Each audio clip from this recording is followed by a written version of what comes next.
This is test. Test 1 2. Test 1 2. Do I have an echo? Do I have an echo? Test 1 2. Test 1 2. I'm going to be talking about Chris Farley on CNBC.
Hello? Yep, just testing to see if Joel has an echo. Although, Joel, maybe go further away from me so I don't pick you up in my actual microphone, because I can hear myself. Testing 1 2 3. Testing 1 2 3. Testing 1 2 3. Alright, that ought to be good. Okay.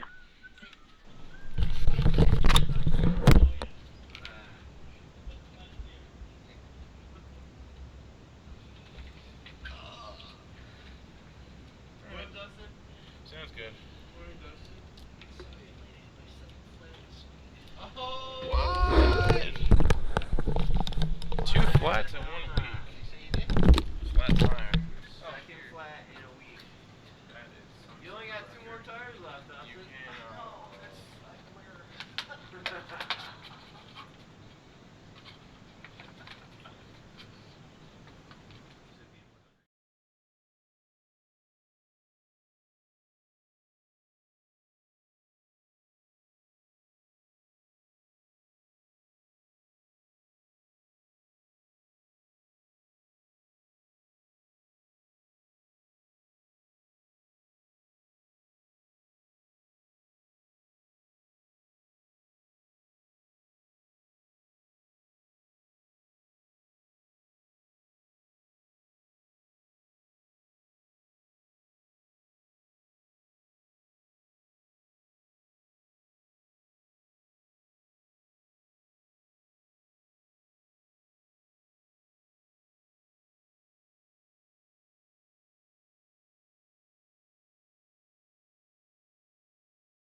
But all right, we're on. Dennis, why don't you do a test, and we'll see if there's an echo.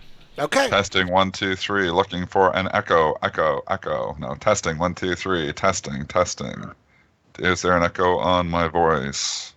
Testing 1 2 3. Testing 1 2 3. Okay.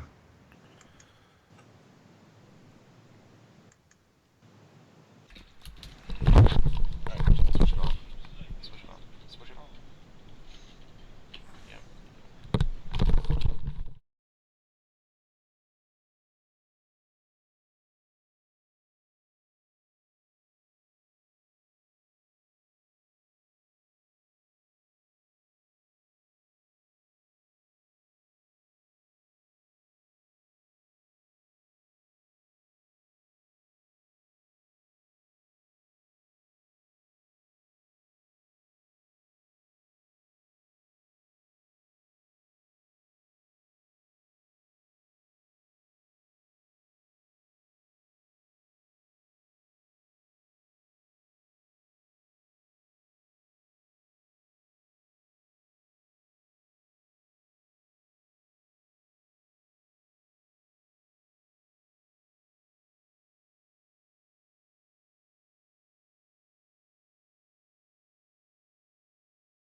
Coming to you live from downtown Detroit, this is Benzinga's Pre-Market Prep with your host, Joel Elconin.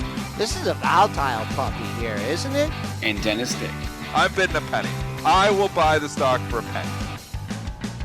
With everything you need to start your trading day.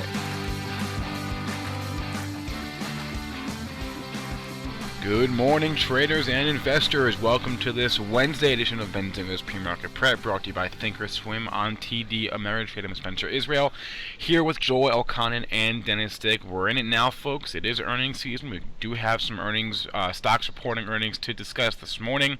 We just got Citi in seconds ago. We also have Goldman this morning. We have Target guiding down, so a bunch of movers to talk about this morning on this show. Our guest will be at 8:35. He's Chris Kimball. No, not the guy from Kindergarten Cop. This is the founder and CEO of Kimball Charting Solutions. I think Joel spoke to him yesterday. He's got a very, very interesting background on Wall Street. So we're going to talk to Chris about his charting, his trading, how he goes about that, and his background, how he got to where he is today.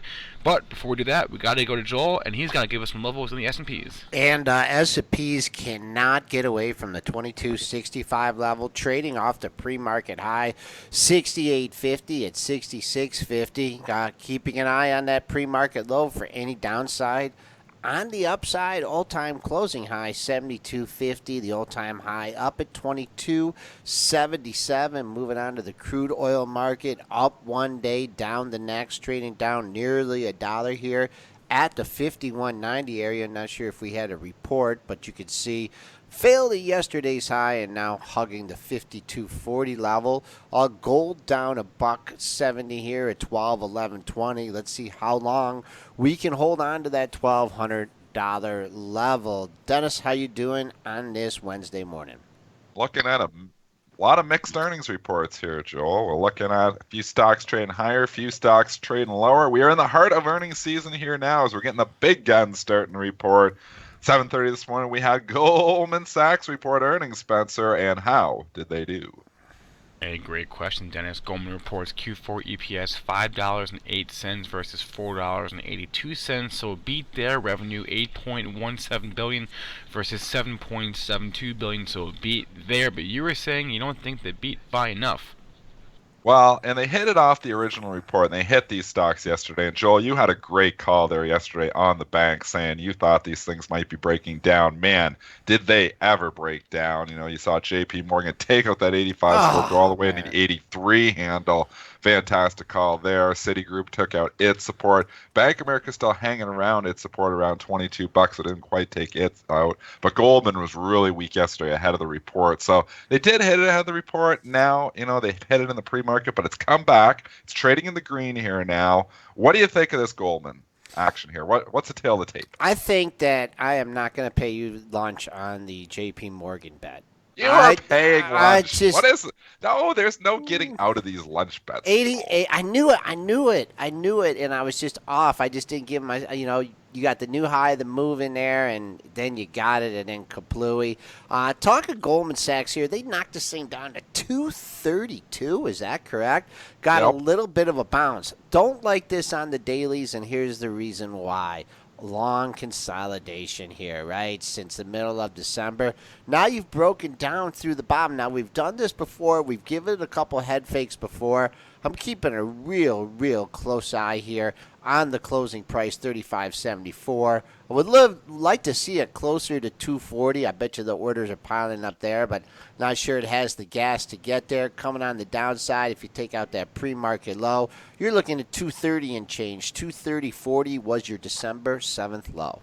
Then he also had Citigroup here report just about 5 minutes ago here, right at 8 o'clock, and the stock is chopping around here in the pre-market as well. First, Spencer, give us the details, and then we'll talk about the pre-market action. Q4 EPS $1.14 versus $1.12, so a nice 2-cent beat. Sales $17 billion versus $17.3 billion, so a little bit of a miss there. They also report their book value per share of $74.26. The tangible book value per share is $64.57. stock is trading down a little bit here. It was weak ahead of the report. All the banks were weak there yesterday. I mean, we've got to get some trading action in. Let's see what these stocks do over the course of the next hour and a half before we open. Let's see what they do at 9:30 because these aren't, huge reports. They're just coming out. They're both slightly beating. The revenue is a slight miss here on the Citigroup. But they've been hitting the stocks for the last few days here. So you could argue, well, they've run up straight up into the earnings reports. But really, in the last few days, they've been running down into the earnings reports. So it's going to be interesting to see what the action, what the action is once the stocks actually open for regular trade at 9:30. 57.70, that's your pre-market low. Only trading 20 cents above that right now. High in the last bracket, 58. Let's see if how it works with yesterday's range. Fits right in there. Let's once again going to use that closing price of 58.38 as a good swing level. Yesterday's high way up at 59.32. The dailies, I mean, these charts all mirror each other. You've had the run up and then the line of consolidation here, and just that 58 level looks just so key here. If not, boom, you could be at 56 in a heartbeat. But this is a big day for the financials. Yeah, and you've got other ones mixed here as well. Like I said, Bank of America's trading higher here this morning.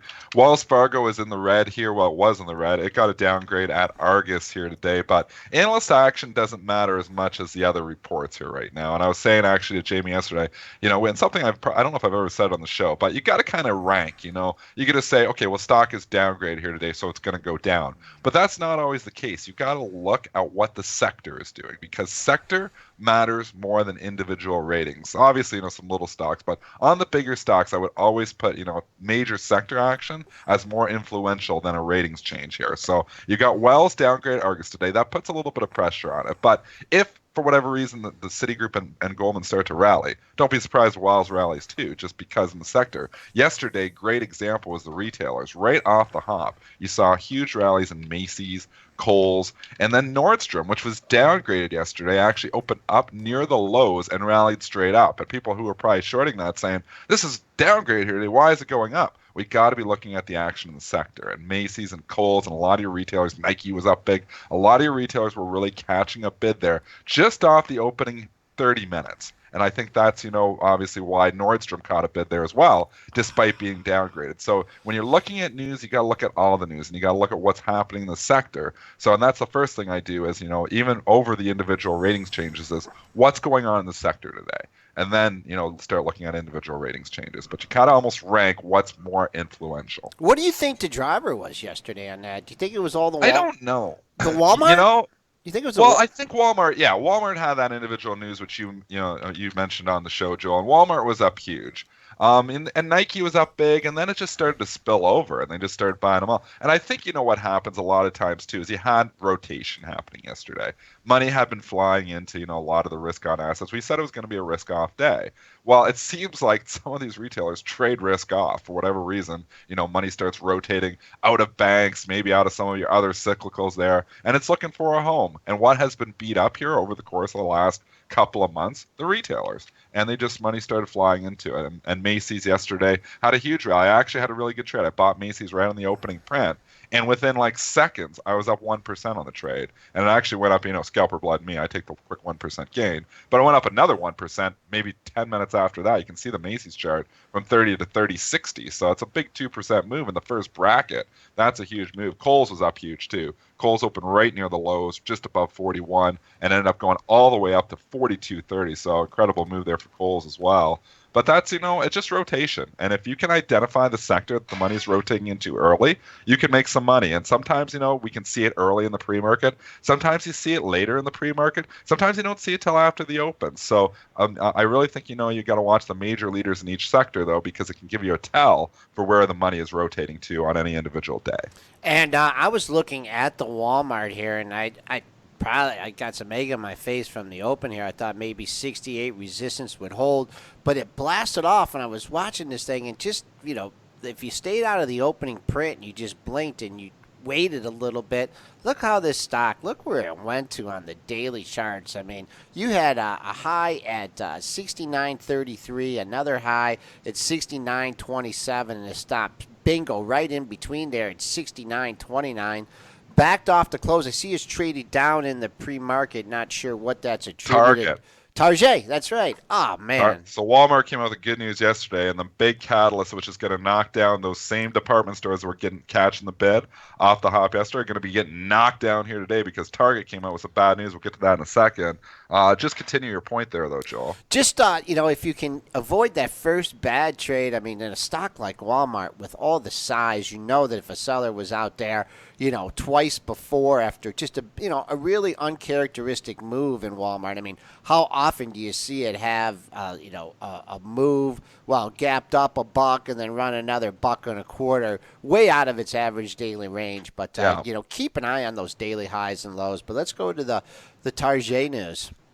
Spencer, you Yeah. got the Target numbers there. They came out with some guidance, and it wasn't good. Not a lot of good stuff here. So first, they reported the comps for the November and December period were down 1.3%. Year over year, as far as fiscal year 16 sales, they see those being down 1 to 1.5%. The EPS they're cutting as well. That's now $1.45 to $1.55. $1.65 was the estimate, so they're cutting that. They're lowering their fiscal year 16 EPS guidance and their prior guidance. So everything is getting cut across the board. This is not good news here for Target. Stock is trading down $3 in the pre-market. It's trading down 4%. The only good news is there is some support. You can see it at 67, that real low, the big low of the move that it absolutely has to hold today is 66.01, which was low on November 9th. I think that's safe. I mean, it's consolidated here now. It's already traded down 4%. So there is some underneath demand here, like we talk about, because this is where you had a lot of consolidation in October and November. But I mean, here's a stock in a sector, and it's not Macy's, it's not Kohl's, it's more of a discount large box retailer, but it's still a large box retailer. It still kind of fits the bill that Amazon might eat some of their lunch here too, and it looks like that might be the case when sales are going down over the Christmas season. Target sells food too, right? Yeah, they do. Yeah, That helps. Yeah, I think that does. Kind of agreeing with Dennis here. You had major run up here from 67. Actually, you had a 66.01 low, and then you rocketed. This was an election over $78. I mean, you got a nice short position here. You just may want to, pick your levels, pick and choose here. Trading at 68. To me, Dennis, I have to agree with you. That 67.10 low, now that we're backing off here, I think you're going to find buyers if you come into there. And then you mentioned also the low of the move. Maybe not today, but 66.01, we mentioned that was the low just before the election in November. I mean, stocks are out of favor. Target yesterday got a nice pop off that Walmart news. Couldn't even hold that yesterday. And now you come out with bad news. It's not good. And if you look at the other stocks in the sector too, so Walmart obviously trading a sympathy move, which we talked about already. It's trading down 1%, giving back everything that it got yesterday. Kohl's is trading down here 2% in the pre-market. They're hitting. Nordstrom's actually trading up because Nordstrom caught an upgrade. Here's another example, though, of what I was just talking about. Sector sometimes matters more than upgrades and downgrades. So exact opposite of yesterday is what, Kohl's, we saw Nordstrom getting hit yesterday when the retailers were up and then Nordstrom caught a bid late. I don't know. If you're looking at it here, I don't know if I'd be chasing it up 1% here on a day when you got so much bad news in the sector. Now, we have not heard from Nordstrom yet. We've heard, Macy's warned, Kohl's warned. We haven't heard anything from Nordstrom yet. They've hit it pretty hard. If Nordstrom comes out and says anything good, the stock could rally. So that is one thing to consider there. So when we hear, analyst action's more noise around this. I really want to hear what the company, says, about, the last quarter. How do they do? How do they do over the Christmas season? Do we know when JWN's scheduled to report, Spencer? I can go. I'll look for you. I can go to. Yeah, because I'm really curious on this Nordstrom report. They because report Macy's on Kohl's. the 23rd of February. All right, so we got a We got some long time. time here yet. You know what I'm going to before do? I'm going to dial up Ryan Craver and get him on the show. We had him Yeah. on just before the holiday season. I just made Let's a do note. that. Yeah, made a note to myself here to do that today. Couple good questions coming out of the chat here. First, let's go. Let's go to Larry. WDC. Full disclosure here. I'm long this one. And You're still in this, Joel. You are like Warren Buffett in this stock. I mean, every time you tell me to sell it, I buy more. No, I'm just. I never told you to sell it. I just saw shocked you didn't. No. I mean, these kind of I runs. can't believe you didn't take those gains. Joe bought this at the low. He's bought this like $38. It's Yeah. like the all-time low. It's not the all-time low, but chugging along here, I don't know. I mean, when do you take profits? I mean, in something like this, I don't know. Not even at the 50% retracement. 115 to 35. Ooh, what's that? 85. Half of that is 42. Your math. 42. Oh man, 42 and 35. What's that? 82. 82 bucks. So maybe I'll take a look at it there. And then another great question coming out of the chat here, Dennis. A stock that you have been a bull on, Apple 120, back at 120.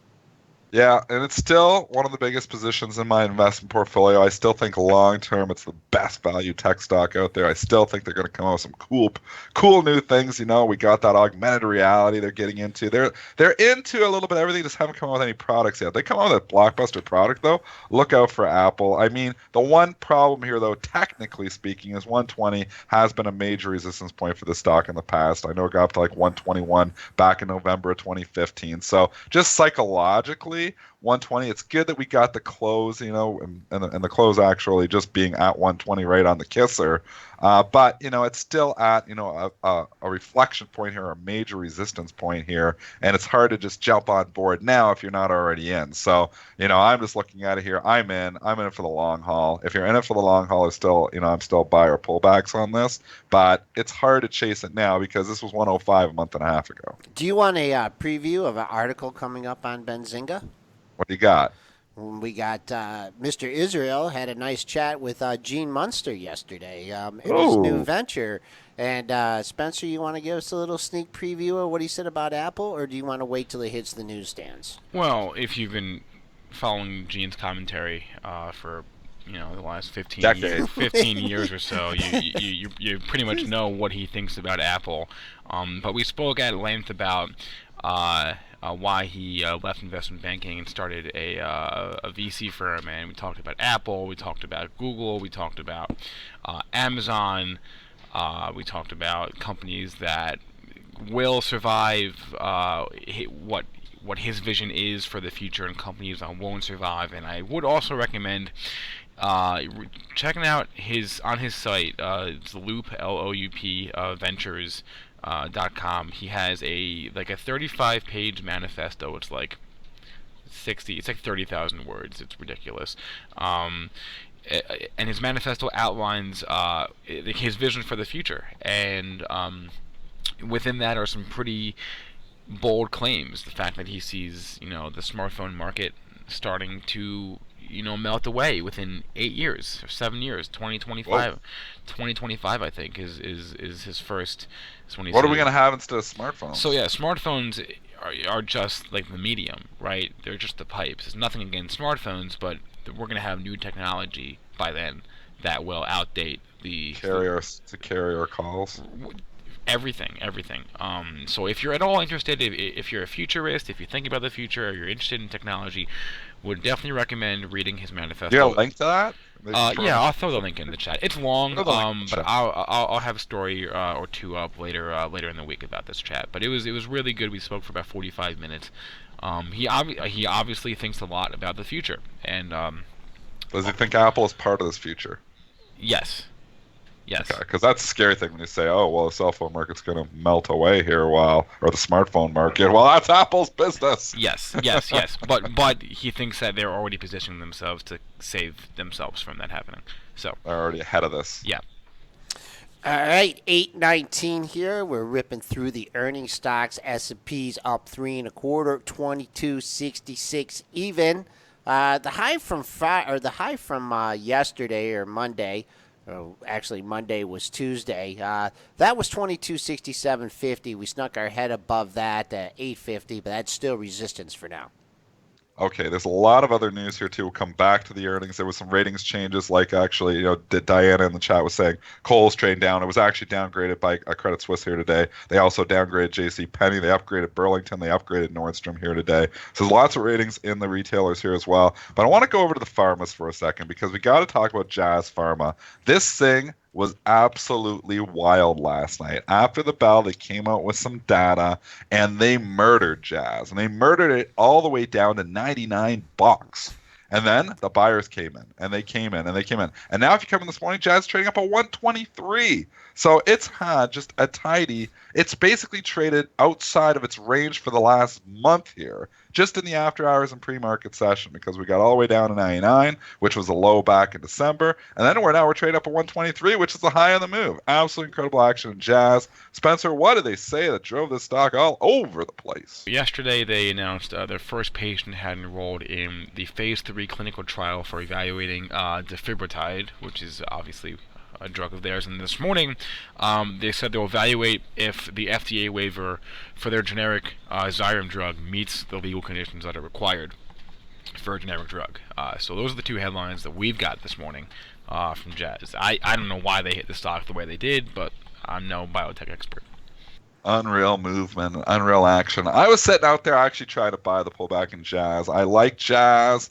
I've liked it, since we had Shkreli on the show, and he was like one of his picks at like 120, and it got down there, and I've had it on my radar to buy it, and I was trying to buy it after hours, but you know me, Joel, I'm trying to buy at the low of the move. I just watched it go from 115 all the way down to 100 and 199. I'm sitting down there at 96. I'm like, come to Papa, come to Papa at $96, come to Papa, and then it goes to 101, 102, 103. I was like, no, you're going the wrong way. I almost was there, so I should have paid up. I could have lifted an offer up just over $100. Obviously, should have did it there because it's been straight up, and I guess I'm not going to get a chance now. It's at 123, but that would have been a nice trade. Yeah, there's nothing that you really say. I mean, if you're in that in the pre-market action, I mean, maybe you try to transit triple digits, to put on a little bit. On this platform, I see 99.99 is the low. On my other platform, I see 99.82. But who cares? $100, triple digits. We talk about those whole numbers. Also, if you look back in early December, you had a pair of lows at 99.28, 99.53. So, I mean, it's hard when you're cut. I mean, if it goes down that far, why wouldn't it go another, $3 or $4? I watched it's it fall impossible. 15. We couldn't fall the last $3 to get me. But let's see here where this puts this in no man's land here. Takes out the former high of the move in 1957. Pre-market high 23, even just hanging up here. Man, you got to go to the dailies, or I have to go to the monthlies on this one. Oh, man. See if you can find some highs for the issue in October if you're looking for another number, because I'm seeing the October high at 126.36, or if you do have this thing long, you're looking to get out, use the half and whole numbers as potential exit points. Man, if you bought this last night on that pullback, though, congratulations, because that is the trade of the after-hours session when a stock falls 15%, rallies it all back, and then rallies another 7% there. Absolutely incredible action in Zebra. Also there last night, just a warning there from Gigamon, Gimo, stock trading down 23% here in the pre-market. Gigamon, Spencer, what did they say that drove this stock down 23%? Yeah, they cut the guidance. They lowered their fiscal year 16 adjusted EPS. They lowered their sales, and they lowered their Q4 adjusted EPS guidance as well. So everything, pretty much just like Target, everything cut across the board. What is Gigamon? I knew you were going to ask that, and I was already trying to go hunt it down because so they develop solutions that deliver visibility of traffic across networks. Whatever all that means. A very interesting pre-market chart here in GIMO. Communications. Yeah, communications. We'll keep it simple. you made a low of 33.65, and you're really not getting away from it. A little pop over 35, but still just hanging out near the low. So little, some concentrated buying here, at least to keep it from going down. Taking a look at this thing, you'll have to take a look at your monthlies. You had a monthly low in May of last year at 30.78, but I'm sure you can find some other intermediate levels in the lower $30 handle. Also here, just looking at other action. Let's go back to the earnings reports, because there was a few that we missed last night. A couple big ones disappoint. First, you had Rail, CSX disappoint, and then you also had an airline, UAL, disappoint as well. Both stocks trading down here in the pre-market. Let's go to CSX Corp first. That stock is trading down 3% here right now. Spencer, how's the earnings? Q4 GAAP EPS, excuse me, 49 cents. They report Q4 sales of 3.03 billion about versus 2.87 billion. So they beat on the sales number. Stock down 3%. It's had a pretty good run. I mean, you look at November, the stock was 30 and ran all to almost $40. Well, not quite, 38.82. Putting a little double top there. Now you get another ugly red candle here. I see support down at 36. What did this thing go bankrupt and like reemerge or something? Because I have this at like an all-time high. Traded back down under $5 during the financial. No, not didn't quite get there during the financial I crisis. think they had some type of corporate action. I don't think it was bankrupt. I think there was something though, like they did a spinoff or they did Okay, something. because this is There was something, but I can't remember what it was. it's a weird chart here, but pre-market. I mean, kind of a choppy pre-market chart. 36.55 is your pre-market low. Don't see much in the 36 handle. If you're trying to hold out, 35.96. That was your low on January 6th. So. Low for the year comes in. That is the low for the year. So maybe if you're holding out, trying to cover short, maybe see if you can get into the lower $36 handle. A lot of your other rails are trading down in sympathy, so just be careful if you're trading those, obviously. The other thing I just want to go to is the airlines. UAL trading down here in the pre-market, about $1.50. They did report earnings as well. Spencer, give us the reports, then we'll jump into the details on the airlines. Q4 EPS $1.78 versus $1.73. Sales 9.1 billion versus 9.03 billion. They also had, as far as domestic ASMs, which is of course a airline metric, up 1.5 to 2.5% year over year, when total capacity is up 1 to 2%. So some good metrics aside from the strong earnings report.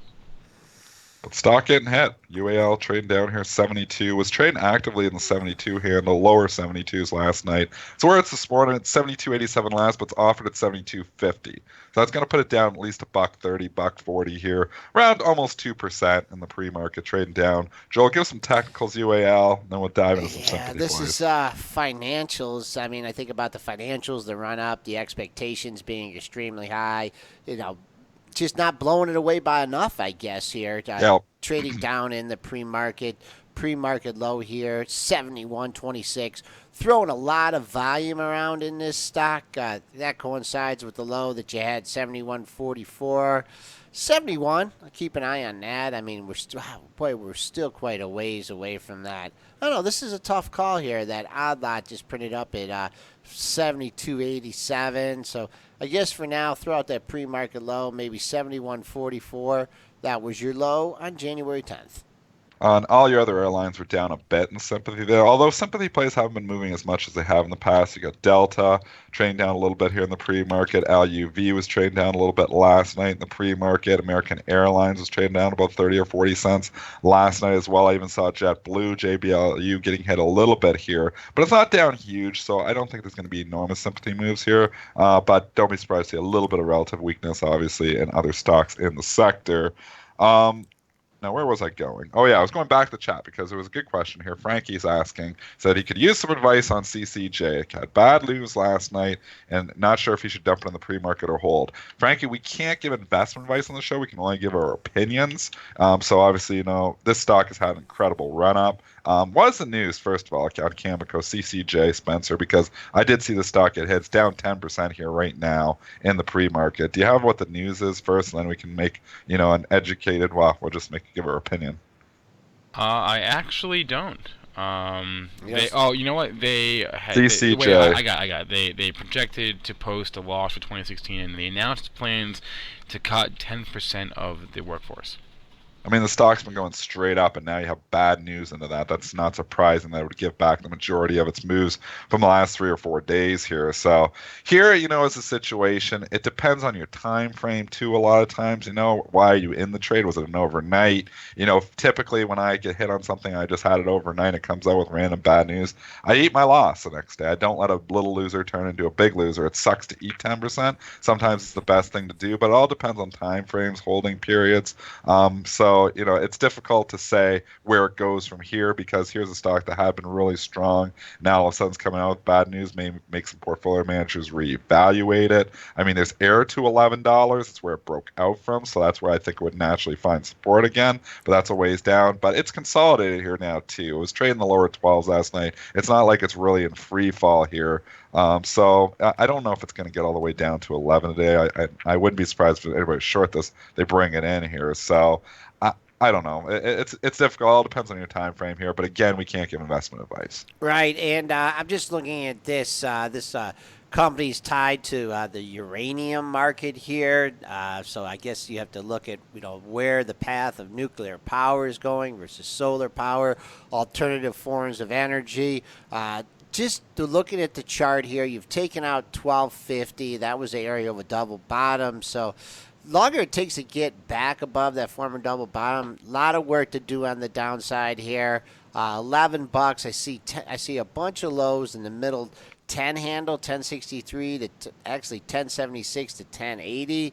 So man, close below $11. I'd not like to see that. I mean, it depends. It had a nice run in it. They gave out bad news. I mean, one thing is, a company comes out with bad news, I mean, they're not going to get a bunch of upgrades tomorrow, and it's not like they're going to come, in a day or two and say, oh, we were wrong, our earnings are going to be okay. So this one, hopefully you're sitting on some nice profits. If you're unsure, maybe book half of it. Go ahead, Dennis. You got a final comment? I just got to say, this happens to all traders. When you're holding stuff overnight, bad news is going to happen to your stocks. It's inevitable. It happened to me on Tuesday. I talked about Reynolds American. I just so happened to be short the stock, and it comes out and gets taken over. What do? I eat it. That's what I do the next day. I don't let a little loser turn to a big loser or, say, well, I was only planning on losing 2%. Now I'm down 10%.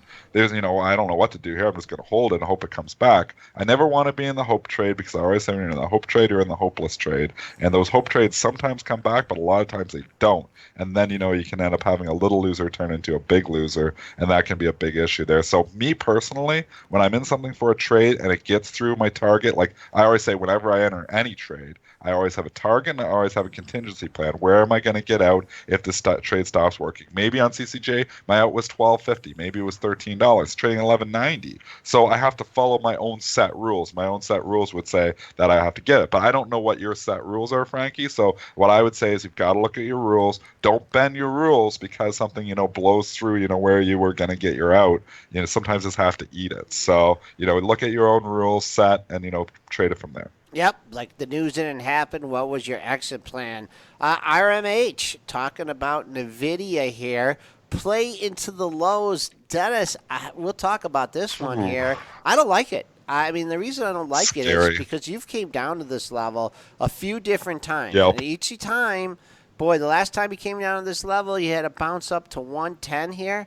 And now it's just withering away here. So, I mean, if you're trying to pick that low, that current low that it had under $100, I mean, you buy it there, maybe to cover short on the day trade. But for me, for a longer term trade, there's some work to do between 90 and 100. I don't like it here. Just the fact that it closes, I think this is the lowest close in NVIDIA. Boom, let me go back. Because the day that it hit 99.38, it closed at 102.01. That 101.11 close, that's the lowest close since December 16th. And to me, this thing is heading to triple digit or double digits here. One more DC1 was patient. Just before you leave that, because Sure. I want to make some comments on NVIDIA here too. And like I said, I've been watching AMD and NVIDIA, and NVIDIA is a leader over AMD. It really has been, but AMD is just in a free fall here right now. We cut through that 11 support, and we cut through 10. We cut through 9. We're at 955. AMD has just quietly given back. It's in almost its entire December run. Like that, is a stock, that has, been moving very much with NVIDIA here. So if you're taking any leads from, AMD, if NVIDIA cuts through 100, I agree with you. I think we could see NVIDIA at 90. So in a hurry. So, obviously different companies, but still it's two stocks that have been trading similarly to each other. And if AMD is any bit of a tell here, NVIDIA takes out that 100, I don't want to be long it. EDU here, New Oriental Education and Technology Communications here, getting a bump here in the pre-market. Not sure what the news is, trading up at 51.99. Doesn't look like a lot of volume associated with that trade, so that's It's an upgrade. It's an upgrade here from J.P. Morgan. This is an easy one. EDU, keeping an eye on the double top, which also represents the all-time high here, 52.94. Let's see if they can get up there, see if there's any kind of profit taking at that level. Longer it takes to get up there, the more you might fall back. I mean, these prints that have taken up have been on less than 1,000 shares. All right, 8:35, and we have a new guest coming on. It's Chris Kimball. He's the founder and CEO of Kimball Charting Solutions, and this is a fun guy to talk to. I talked to him for like a half hour last night preparing for the show. We'll be right back with Chris. Whether you're a short-term swing trader or a long-term investor, you need to check out Thinkorswim, brought to you by TD Ameritrade. There's a reason why Thinkorswim has been named the #1 trading platform, because it has it all. With Thinkorswim, you can trade stocks, options, futures, forex, and virtually every other type of order. Get notifications on mobile devices and interact with other traders in chat rooms. You can also use technical indicators and see the latest investing and trading education in Think Money magazine. If you want to keep up with the markets, you need Thinkorswim. To experience everything Thinkorswim has to offer, open a TD Ameritrade account today. Thinkorswim, the online trading platform for traders and investors. TD Ameritrade, member SIPC. All investing involves risks.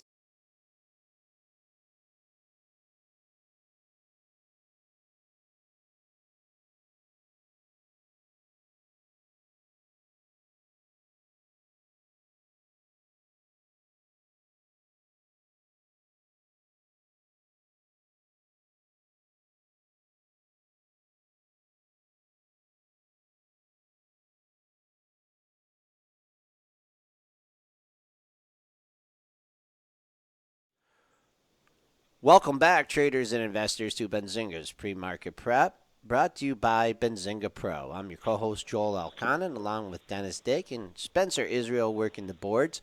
We have Chris Kimball on the line. He's the founder and CEO of Kimball Charting Solutions. Chris, how you doing today?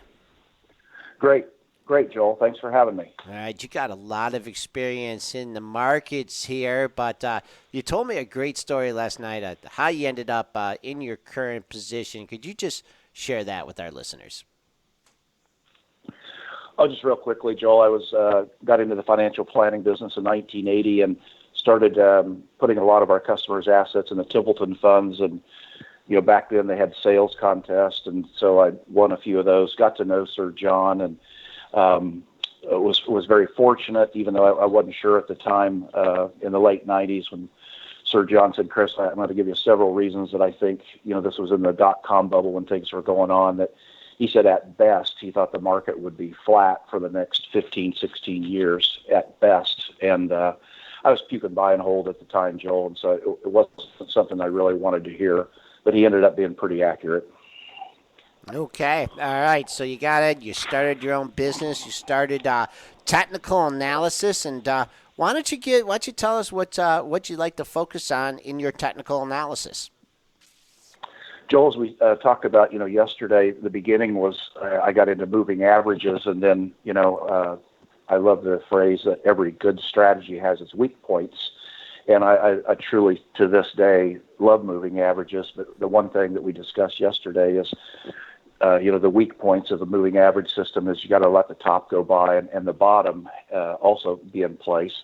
And I noticed as we were doing it successfully that we were still leaving a lot of gains on the table. And so I was probably not a very smart guy. The trend is the right thing to try to emphasize. But I came up with an idea called TB&M, which stands for tops, bottoms, and no middles, that we thought the trend was kind of a crowded space, and we were silly enough to try to look for key turning points and inflections in markets. So that's what we've been doing for the last several years.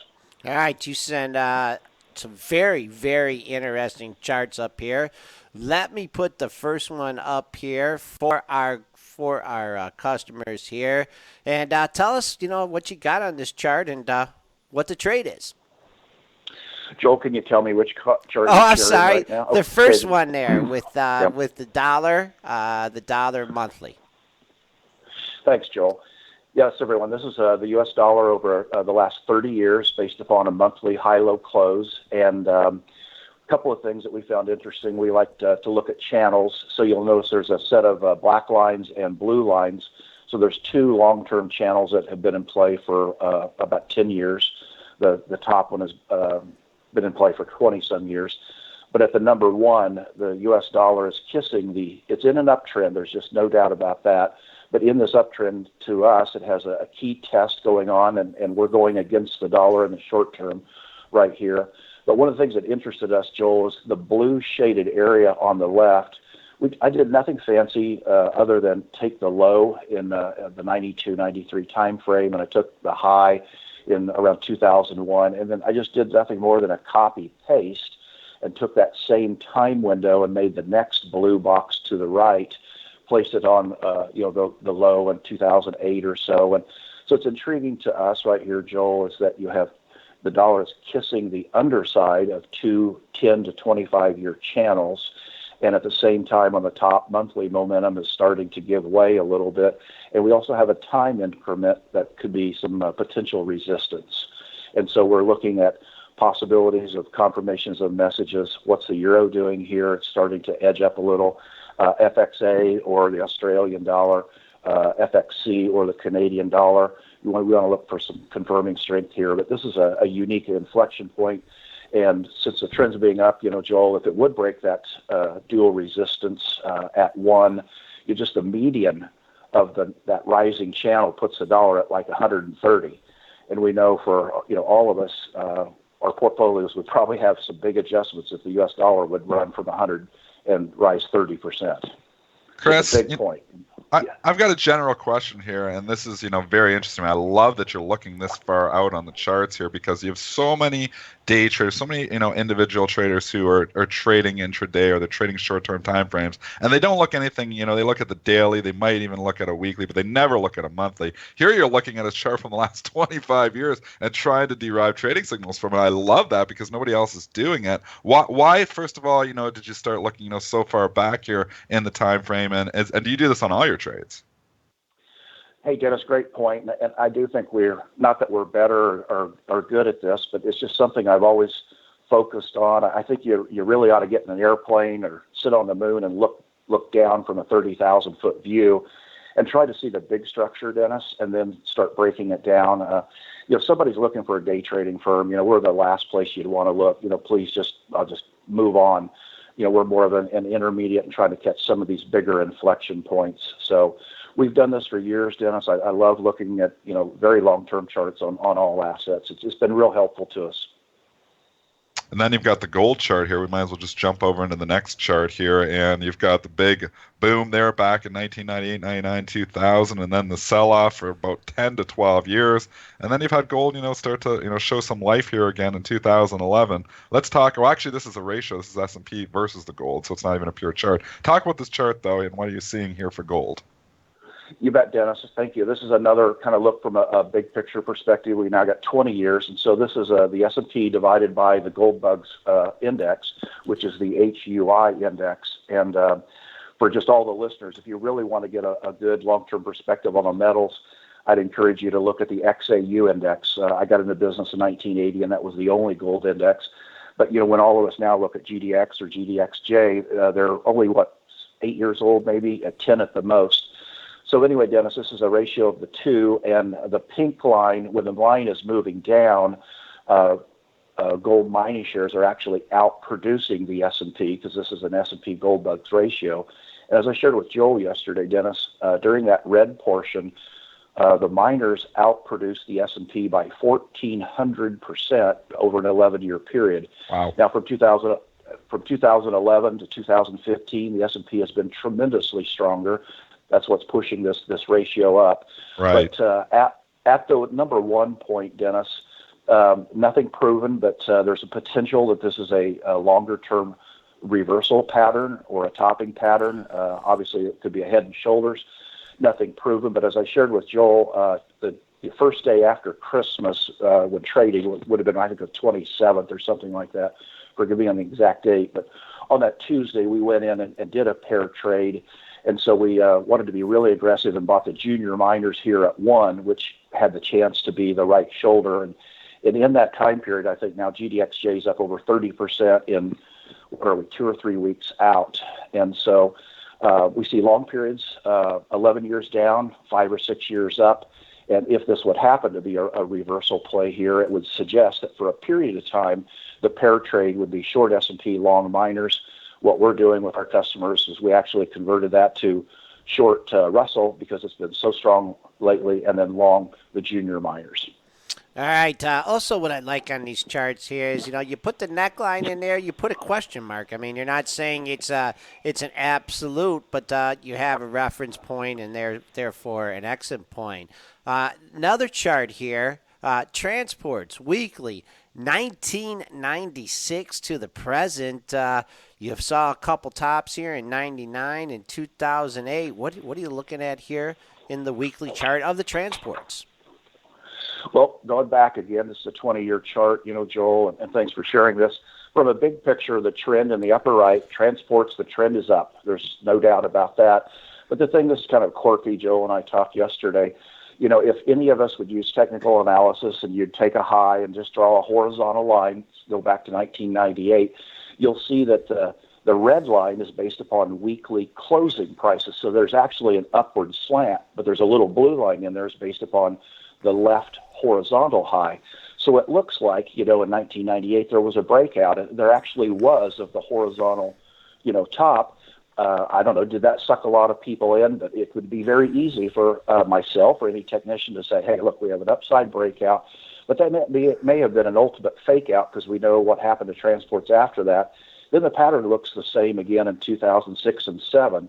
You have a fractionally higher high on a weekly closing basis, easy to pull buyers in, and then the darn thing fell off. And so this is not about that you have a 2000 2007 repeat. This is just looking from a 30,000-foot view. Does this pattern look similar?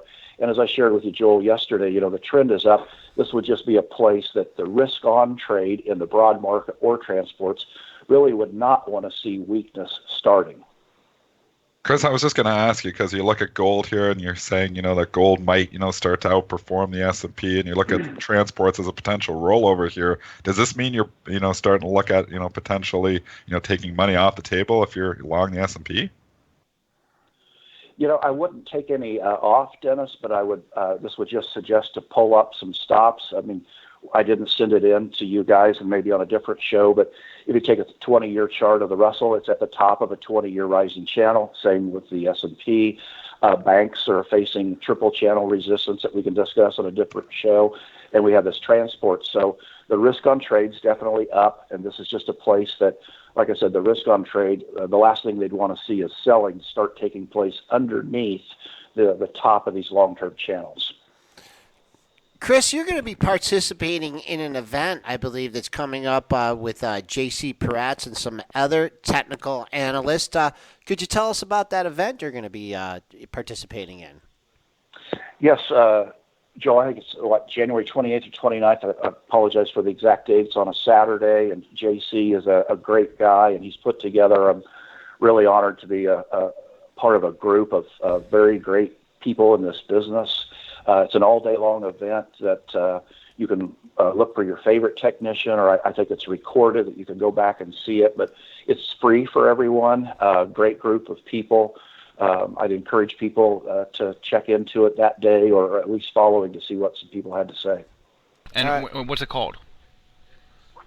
What's the name of the event? We'll get back on the exact name of it. Okay. But, I apologize for JC's name, but JC's done a tremendous job, and he's a great guy in putting this together. Sorry about that. Okay, before we go, books. I like to ask people about favorite books about the markets, and whether it's something about technology or technical analysis or psychology. What's your favorite book on the markets? Well, I promised Sir John Joel years ago that I would, while I was still alive, I would try to keep this message going. But in the mid-1990s, Sir John said, Chris, other than outside of the Bible, which was his favorite book, he said, the book that's on the screen was his book that he'd learned the most from business-wise. And it's called The Extraordinary Popular Delusions of the Madness of Crowds. And, I had Sir John sign it in 1996, but, this book was very hard, as I shared with Joel, and I won't go into it, to find, 20-some years ago. There was no Amazon then. It's available now, but I would encourage people to go and read this. I was disappointed when Sir John said, this is the best book to go read. And then I found out it was 150 years old. And I expressed that to him. I said, how could you, say that this old of a book is valuable today? And of course, that was in the rock and roll 1990s. We thought we'd do a lot, and technology was, something new in our lives to that degree in time. He said, Chris, I don't care if the both of us are alive 300 years from now, decisions will be made emotionally. And so you need to, even though he was this great fundamentalist, I think he was one of the best persons to see societal sentiment swings. And so I would encourage people, I've done this now, encourage people to read this book for 20 years. And tough read, very valuable. I don't think you'll regret reading it. We've been on the line with Chris Kimball of Kimball Charting Solutions, getting right to the bottom of his technical analysis. We really appreciate it, giving us a longer-term perspective on the markets. We'll get you back on again soon. Have a great day, Joel and Dennis. It's been an honor. You guys got a great show. Thanks for having me on. Thanks, Chris. All right. It is 8:50. S&P futures are trading up 475 at 2267.50. Climbing the wall of worry here. Spencer, you want to? Well, real quick, the event is called Chart Summit, so chartsummit.com. Oh, cool. So that's the event that he was talking about with J.C. Peretz and a bunch of technicians. chartsummit.com. Cool. And the name of the book is Extraordinary Popular Delusions and the Madness of Crowds. And the author is Charles it looks like Mackay, Mackay. So Extraordinary Popular Delusions and the Madness of Crowds. That was written a long time ago and kind of applies to our market today. Let's jump over here to an imbalance look here, 851. Looking at Bank America, 152,000 to buy, Citigroup 87,000 to sell. Both those stocks going in opposite directions here today. Goldman's quietly in, now it's up $1 here too. So you got a really mixed bag here from the financials, with Goldman trading up, Citigroup trading down on their report. You've had some smaller ones report as well. USB, Charles Schwab. I don't know if I saw them go by Schwab here is yet, out. but Schwab is out. Schwab is out too. What'd Schwab do? Q4 EPS 36 cents versus 36 cents, so in line. Revenues Not of good enough. 1.97 billion revenue versus 1.99, so a miss there. Yeah, not good enough here for Schwab. They hit it yesterday. I was talking about that resistance up at 42. Never quite got there, but that's been the major resistance point there. And then USB also reported here this morning, Spencer too. Do you have the USB numbers?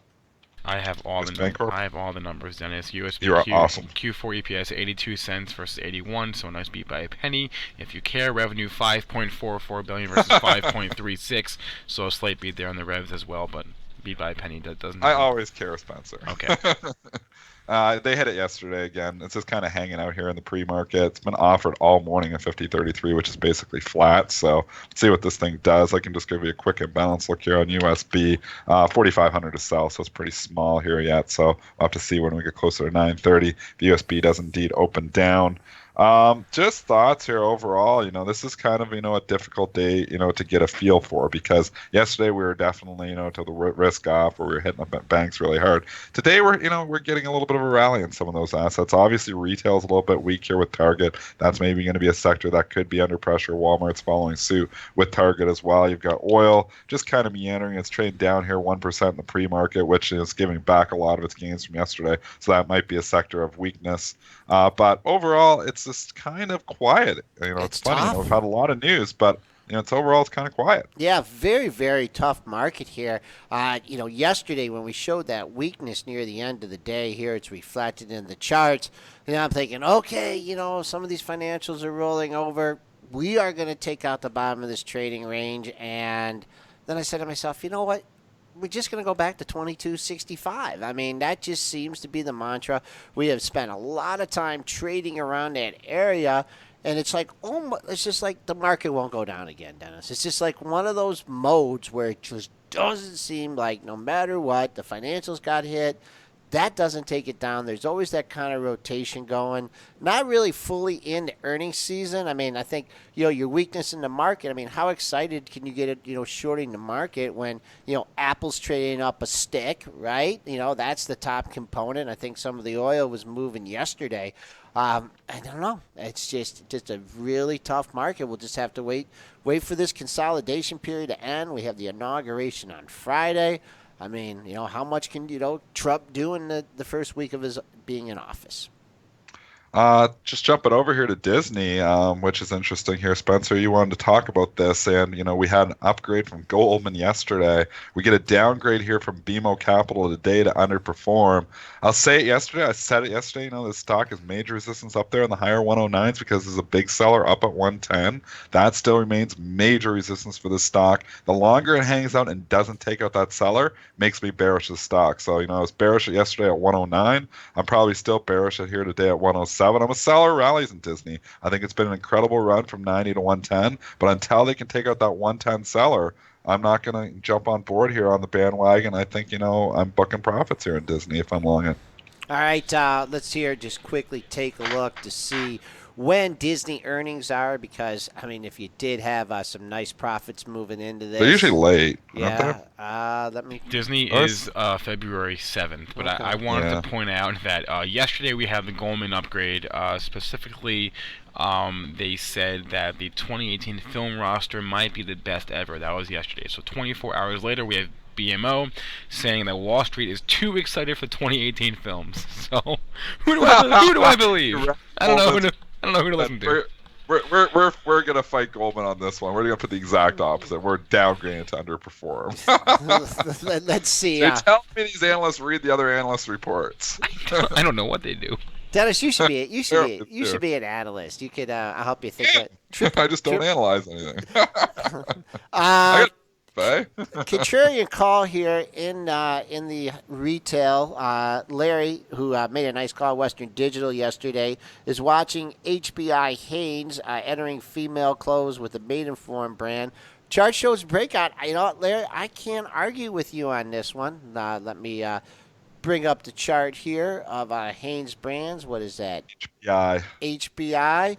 Dennis, while I pull up the chart, what's your thoughts on it here? Over 23, and this could get a little... yesterday. Yeah. It's a nice candle yesterday. I mean, there's still some overhead, but you know how I like my 2-day moves. So you had a big move there yesterday. So maybe get some fall. They can get up over 23. Then I would think, that high at 23.46, which we had back on December the 12th. But, here's a stock that's been in, a downtrend here for at least the last few months. If I go out even further than that, you go up the last few years. I mean, the stock has not been a good performer. So really, since the top out in 2015 up around $35, it's kind of been straight down. So what you would say is a lot of overhead supply here, a lot of people underwater. You have to 23, 24, all kinds of resistance up there. So hard to just jump in here and say, oh, this is turning it around. Maybe this is the turning point here, but at the same time, there's so much overhead supply.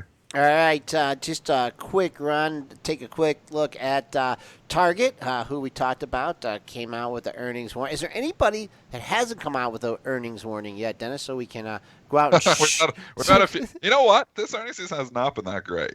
I mean, we've had a lot of companies disappoint. We had a rail disappoint, an airline kind of disappoint last night. We haven't had, great results in the financials. They've been okay, and obviously they've run straight up.